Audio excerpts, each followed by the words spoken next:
$299. The 20 gigabyte PlayStation 3 will retail for $499 US dollars and 549 Canadian dollars for 499 euros, and the 60 gigabyte PlayStation 3 for 599 euros, including VAT. That PlayStation 4 will be available at $399. 399 euros. And for the folks in my homeland, £349 sterling. At $499 in the US, and 499 euros in European markets, and 429 pounds in the UK. The days are drawing closer when we will all be enjoying some next-gen action. But with that comes the entry fee. Now, previous generations have shown the sweet spot for price, anywhere between £299 and £400, dollars, euros, however you want to break it up, and what region you live in. But no matter what anyone thinks or states, price is vital for consoles. It's not true for all consumer products or brands, mind, but one of the biggest attractions for the closed box solution is simplicity and value. The quicker you expand the marketplace to enable third-party sales on, the faster you capitalise on that success. It really is a self-fulfilling prophecy, actually. Now again, launch is vital for new platform success, something Microsoft know very well and are mitigating with its Series X and possible family of consoles. I obviously use the word possible in inverted quotes. I covered this in my previous next-gen development, but short version is, by supporting backwards compatibility and forwards compatibility, it means lower risk for all software vendors during those early days and a warmer welcome to new adopters. Now, the extra hardware boosts of ray tracing, SSDs, better RAM and more GPU grunt can be used in part with early cross-gen titles to enhance them. But Sony has the same battle as it's always had before, starting a new generation with new technologies such as that core SSD and I/O subsystem, that high-quality Tempest sound hardware, more RAM and significantly faster CPU requires brand new development pipelines to maximise it. Now, the backwards compatibility choice again helps those that want to jump up to next gen but keep their library with boosts, which makes again that move more attractive. But they are very clear here that it is a new generation starting. The recent June event saw the commitment to this, as I covered, with many of those titles being exclusive to the PS5. And this is the one area of difference Sony have announced from Microsoft thus far. Dual SKUs of a disc and digital variety points us clearly at the future ahead, whether we like it or not. Microsoft were clearly one generation too early, it seems, for the Xbox One now, with over 80% of game sales last year alone being digital. It seems the whale has really jumped the pond. Here in the UK though, we're gladly not quite as digitally minded as our American cousins, but physical media is reducing fast here as well, and is now below downloading games. Something Microsoft latched onto with its Xbox One S digital-only version earlier this gen. Maybe a signal here. Now, the landscape back in 2013 was very different, with the digital to physical splits being almost the polar opposite to now. As such, disc-based consoles were not only the best choice, they were really the only one. Fortunately, we have a product for people who aren't able to get some form of connectivity. It's called Xbox 360. And with that delivery comes extra hardware costs, licensing fees, logistics and much more. The audience and messaging was not aligned last time, but now the runway is clear for both teams to embrace the holy grail of software development. Write once, sell forever, and sell freely. Online download, server-based installs and server-based control, DRM control, is what the future is. I'm still very much old enough to remember and be way years, decades before the PC went down this path.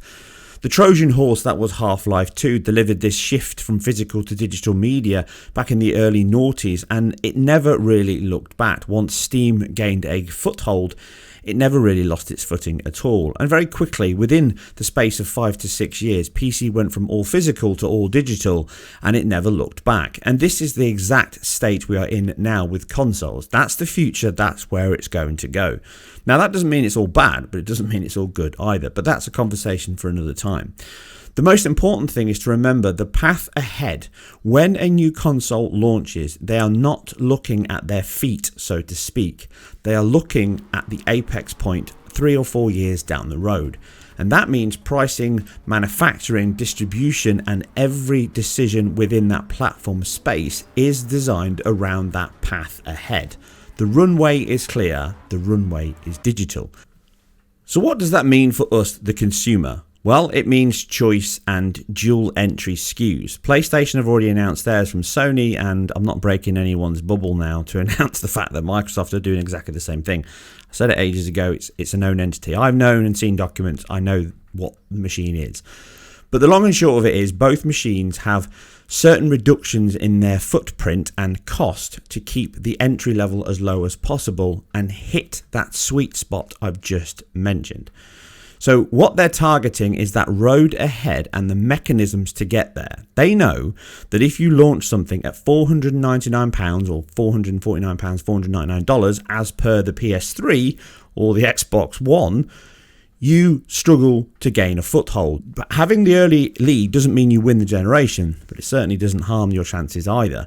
So having that ability to get in quickly and reduce the impact on the market itself is the most efficient. So let's take Sony first, because they've announced theirs. So Sony's options are a dual SKU, one with disc, one without. Now, the general consensus here is you pay pretty much around £10 more for a digital download as you do for a physical disc version that you buy in the shops. So there's already a higher fee charged to the consumer just to go digital, that comfort level of not going out and buying something. And that also means the reduction in the logistics and the supply chain, that whole process is removed. The bricks and mortar stores, the logistics of printing and manufacturing discs, shipping, storage, customs, everything else that goes on top of all that process to ship things across countries, even the master burning of that Blu-ray disc, all of that costs money, costs licensing fees, costs hardware. All of that is removed. So in essence, what we're talking about is not $8 or $10, we're talking around $20 per disc, per game, at a base level. Arguably, that's going to falter up and down, but it's certainly in the region of around $10 to $15 as a bare minimum, just on that cost alone. But it's not just that cost. There is an additional hardware cost that goes with the console itself. If you remove the physical drive in the machine, you remove the Blu-ray licensing process, you remove that charge and that licensing fee. Remember, Sony are one of the boards of the consortium that is the UHD Blu-ray, but they don't own it. So everybody pays a commission. You have to license the technology. All of that factors into the physical drive in the device itself. So guesstimates for Sony's hardware manufacturing costs with the lasers, the mechanical drives and everything else that goes along that Blu-ray connection is probably in the region of around $25, maybe $30. So you've got that to contend at a per SKU level, but it's not that. The BOM that everyone talks about and goes on about is not the most important part. And every penny in a BOM cost adds up because you're talking about millions of units. So all of a sudden, if you can reduce around $15 to $20 off of your BOM cost per unit, that's a huge saving. But there's another huge factor in all of this, and that's not just the manufacture cost, it's also the QC process. Every single component and element you add to design of an electronic consumer device like this adds complexity. More complexity adds more QC stages, quality control. More quality control costs money. Having a Blu-ray player means you have to do burn-in tests, means you have to validate the laser's going to work. And not only this, there's also the entire overhead of maintaining that support and warranty. All of that adds up to the additional manufacturing costs of a single device. And if you wrap that up in the logistics that goes alongside such a warranty process, the majority of devices that break down like this will be lasers, will be pickup, will be mechanical drives. They are the most prone to failure, which is why VHS died out, because of the physical movement of devices. That's the most prone to failure. That's why washing machines break, that's why video players break, that's why laser discs break, and that's why PlayStation 3 and Xbox 360 suffered, because they overused the laser. One of the reductions this generation was install everything to drives like PC did many years ago, and this generation, when they continue to use those drives, it's still the most likely thing to break within the first 12 months, and that means a warranty claim. Now all of these things and a few more besides all factor into your cost of sale, and that's the operational cost to deliver a product to market, and all of that is factored into each individual unit as part of its go-to-market starting price. So if you take a potential of $30 on your BOM, possibly in the region of around $4 or $5 in addition to that to save on your warranty claims, then on top of that, probably somewhere around $20 per game that you're going to gain over the top, and then you factor that into the average digital consumer is going to spend more money on sales, on items, and specifically on day one in the first year to buy brand spanking new titles, then you can easily see that you're already at a figure of around $70 to $80 all on its own with nothing else factored in. Now, it doesn't take much to understand that Sony could then just subsidize the rest of that cost by potential sales, which they know they're going to get, and the additional revenue of pushing cloud services, PS Now, PS Plus, all those areas that are going to increase and increase, as I've just covered in my previous graph. Then a $100 reduction on the digital drive, the non-disc version of the PS5, is what I suspect the plan is. And bring that in at that ideal price range of $399. And that's what I expect the PS5 to launch at. I expect here in the UK we're going to see that convert to pounds, as it's always been getting closer and closer. It might end up being a weird price like £379 just to bring it a little bit under that market. But the most important thing is $399 is the price they can market and they can sell the PS5 at. And in all likelihood, I expect that to mean that the American version of the disc version will be $499, and in the UK I expect that to be around £479. That still makes it expensive. It's still slightly cheaper than the PS3, but overall it means that you're getting a hell of a lot of performance for a very cheap price. But more specifically, they're hitting that sweet spot and they're letting those older players like me, like many others, and maybe a lot of younger players still want discs. They still want to own those discs. In your head, you're going to justify that £100, that $100 to spend. It makes more sense. It gives you more choice. But we aren't the market. We aren't the overall market. It's all about the mass consumer. And the mass consumer always goes on impulse purchases. And for consumer electronics like this, around that Christmas period when everyone's rushing to buy the latest toy and gadget for their loved ones, their kids, their partner, whomever, that means that they're going to go £399. That's £100 less than that one next to it. I'm going to buy that. They're still going to get the games. That's excellent. No one's going to dive into it. And more specifically, it means they can market the same thing. That's what I expect the PS5 to launch at. I did assume they were going to go for a full disc version, but this has kind of come as a curveball in terms of a solution I thought would be a later on down the line. So $399 I think is still the target, and I think Microsoft know this. They know this inside and out, and that's why the Lockhart will exist and will do exactly the same thing. Now, I don't expect it to go fully discless. If it does, I expect the price to be $299, but realistically I expect they're going to bring it out with that reduced footprint and quality at $349, £329, and then the full Series X at $499, maybe £479, and that means that they're going to bring it in to undercut that digital machine of Sony's. But also that S points to the other option, and that's sticking Game Pass on it, sticking a subscription and paying £20, £25 a month for 2 years and get the console for free. I think that's going to be a genuine option for the Lockhart.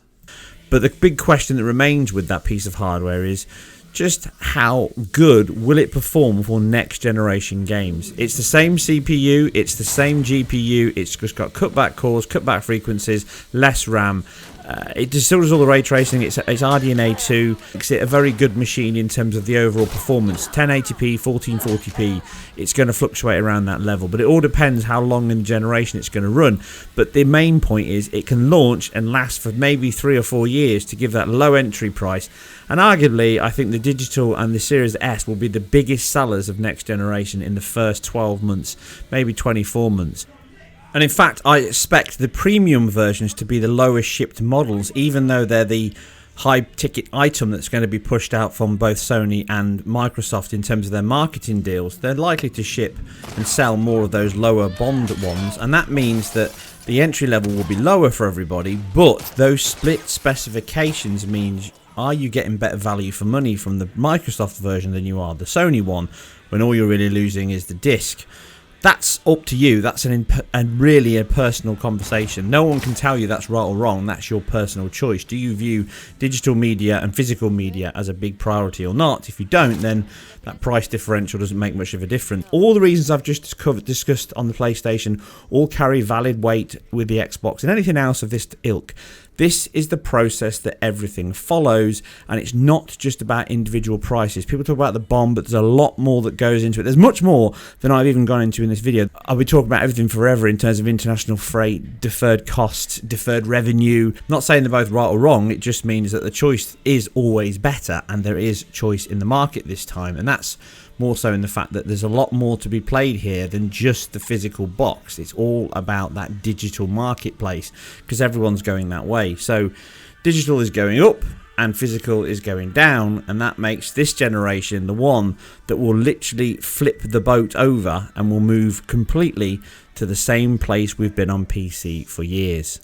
Anyway, I hope you found this video enjoyable and educational in terms of all the things you need to factor in for prices, and you can hold me accountable and see how close I get to those final prices when they get announced within the next 6 to 8 weeks.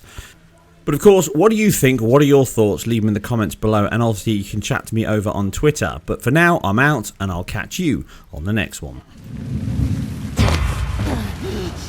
Let her go! Taking the shot!